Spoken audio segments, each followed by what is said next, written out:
আমাদের আরো কিছু আকুতবায় সৈনিক আছে, হাসনাত আছে, সার্জিস আছে, আসিফ আছে, ব্যারিস্টার আরমান আছে, ব্যারিস্টার ফুয়াদ আছে, ব্যারিস্টার শাহরিয়ার আছে। এদের একজনের গায়ে যেন আঁচ না লাগে। আমি তোমাদেরকে বলবো, হাসনাত, সার্জি, তোমরা আমাদের ছোট ভাই, তোমরা মনে করবা যে ড্যাম কেয়ার। নো, বাংলাদেশের জন্য তোমাদেরকে লাগবে, তোমরা ড্যাম কেয়ার হতে পারবা না। তোমরা নিজেদের সেফটির ব্যাপারটা চিন্তা করবা, কারণ বাংলাদেশকে তোমাদেরকে লাগবে। তোরা কি ভেবেছিস হাদি শেষ? নো, একটা হাদিকে গুলি করছস, 1 লক্ষ কোটি হাদি তৈরি হয়েছে। তোরা মনে করছিস ওসমান হাদি শেষ হয়ে গেছে? নো, ওসমান হাদি শেষ হয় নাই, ঘরে ঘরে লক্ষ কোটি হাদি তৈরি হয়েছে। গুলি লেগেছে হাদির আদর্শে, জুলাইয়ের মতাদর্শে। জুলাই শেষ হয় নাই, জুলাই সেদিন শেষ হবে যেদিন ভারতের আধিপত্যবাদ শেষ হবে আমাদের দেশের উপর থেকে, সেদিন জুলাই শেষ হবে। জুলাই শেষ হয়নি, জুলাই সেদিন পর্যন্ত শেষ হবে না। বাসায় বুড়া বাবা মা অবুঝ সন্তান রেখে আসছি, হাদি শিখিয়ে দিয়ে গেছে, হাদি শিখিয়ে দিয়ে গেছে যে আল্লাহর জিম্মায় সংসার বাচ্চা কাচ্চা ফেলে রেখে এসে রাজপথে কিভাবে বসে থাকতে হয়, রাজপথে কিভাবে ল্যাটকা মেরে বসে থাকতে হয়, হাদি শিখিয়ে দিয়ে গেছে। হাদি আমাদেরকে স্ট্র্যাটেজি শিখিয়ে দিয়ে গেছে যে তোমরা কিভাবে রাজপথ দখল করবা, কিভাবে রাজপথ না ছাড়তে হয়, হাদি আমাদেরকে শিখিয়ে দিয়ে গেছে।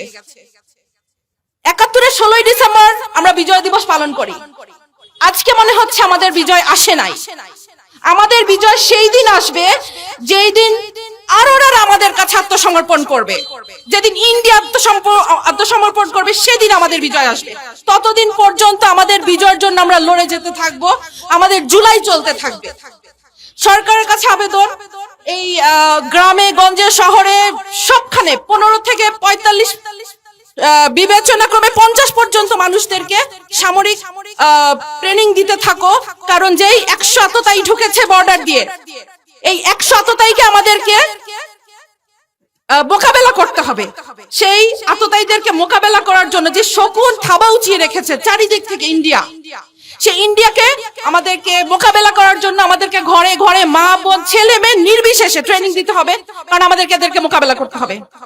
আমি ক্ষুদিরাম দেখি নাই, আমি আজাদ দেখি নাই, আমি হাদিকে দেখেছি। হাদি ছিল একটি বিপ্লব, বিপ্লবী নেতা কাকে বলে আমরা হাদিকে দেখে শিখেছি। নাওয়া খাওয়া সংসার বাচ্চা কাচ্চা ভুলে কিভাবে রাজপথ দখল করে থাকতে হয়, কিভাবে বলিষ্ঠ কণ্ঠস্বর, একটা আকুত ভয় কণ্ঠস্বর কিভাবে হয়, হাদিকে দেখেছি। আমি বলতাম হাদি হচ্ছে এই যুগের সাকা চৌধুরী। কোন ভাষা মানে না, ল্যাঙ্গুয়েজ মানে না, যেভাবে খুশি সে ভাষণ দিত।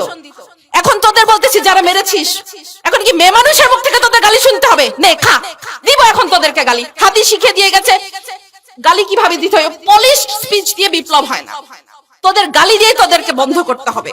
তোরা হাদির গালি সহ্য করতে পারিস নাই, হাদিকে শেষ করে দিয়েছিস। এখন হাদির স্ট্র্যাটেজিতে আমাদের চলতে হবে, আমাদেরকে রাজপথ দখল করতে হবে। রাজপথ ছাড়ি নাই, জুলাই শেষ হয়নি, এটা বারবার বলছি। সরকারের কাছে আরো আবেদন, আমাদের আরো কিছু আকুতবায় সৈনিক আছে, হাসনাত আছে, সার্জিস আছে, আসিফ আছে, ব্যারিস্টার আরমান আছে, ব্যারিস্টার ফুয়াদ আছে, ব্যারিস্টার শাহরিয়ার আছে।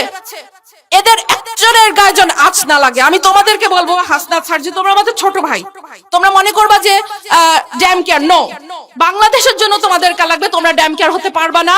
তোমরা নিজেদের সেফটির ব্যাপারটা চিন্তা করবা, কারণ বাংলাদেশকে তোমাদেরকে লাগবে। তোমরা নিজেদের ড্যাম কেয়ার ভাববা না। আল্লাহ হাদিকে নিয়ে গেছে, হাদি দেখিয়ে দিয়ে গেছে ড্যাম কেয়ার কাকে বলে। বাট প্লিজ, বাংলাদেশের জন্য তোমরা ড্যাম কেয়ার থাকবা না। সরকারকে বলবো তোমরা এদের সেফটি সিকিউরিটি নিশ্চিত করবা। ওই মরে যাওয়ার পরে সারা পরিবারের আমি খেয়াল করব, বাচ্চার দখল করবো। নো, এটা যেন আর না হয়, এটা যেন রিপিট না হয়।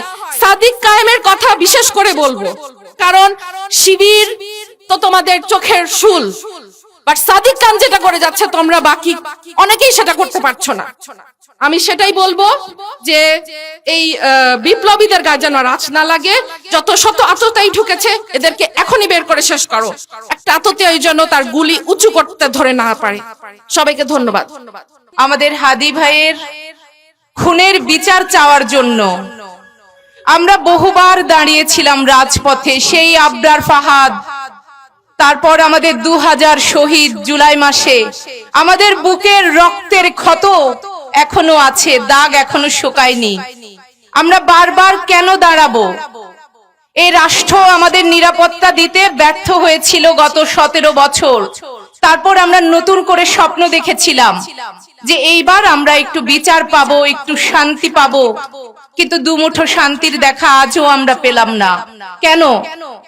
আমি আজকে বিচার বিভাগের কাছে প্রশ্ন করতে চাই, তাদের চোখে চোখ রেখে, জুলাই বিপ্লবের এতগুলো দিন পর কেন আজ আমাদের সহযোদ্ধা হাদী ভাইকে তার প্রাণ দিয়ে প্রমাণ করে যেতে হলো যে জান দিব তবু জুলাই দিব না? তিনি জান ঠিকই দিয়েছেন। আমরা যারা তার বোন আছি, আমরা যারা নারী আছি, আমরা প্রত্যেকে আজকে কণ্ঠে কণ্ঠ মিলিয়ে বলতে চাই, আর কোনো হাদী নয়। সবাই স্লোগান দেয় যে রক্ত দিয়েছি আরো দেব।